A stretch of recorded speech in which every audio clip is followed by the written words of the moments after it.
Hello everyone, I am Sarvesh Kathiria, a student from SDJ International College.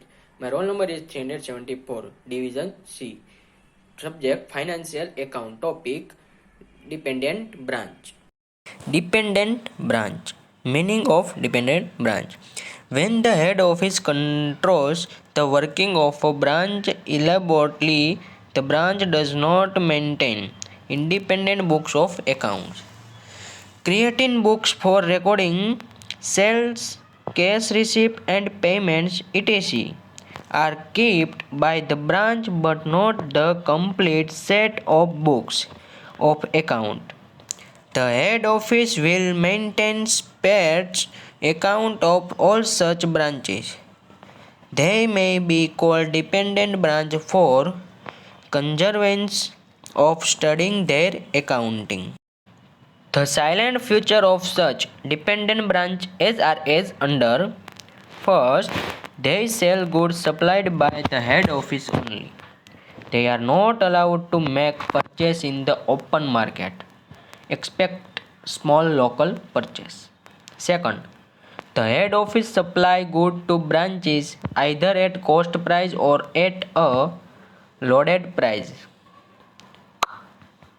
Example, after adding a creating percentage of profit.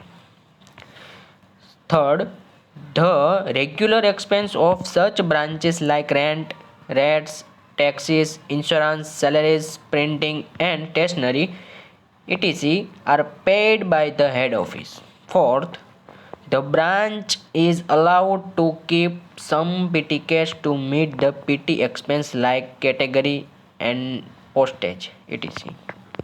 Fifth, it has to deposit all the cash received either from cash sales or from debtor on account of credit sales to the credit of the bank account opened in the name of the head office. Sixth, branches are normally allowed to sell goods on cash basis, but sometimes they are permitted to make credit sales also. 7. They do not keep independent book of account. The head office maintains the account of such branches. The branch keep account books like cash book, petty cash book, debtor ledger and also some memorandum register. Method of writing accounts of dependent branch.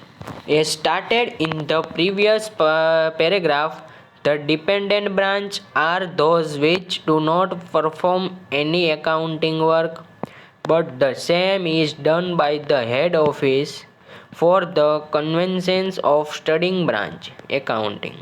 Such branches can be divided into three types. First types, branch selling goods for cash only, the goods being supplied by head office. Second, branch selling goods both for cash as well as on credit. Third, branch which is supplied good at an invoice price after adding a fixed percentage of profit to the cost, led by the head office at cost. Thank you for listening my presentation.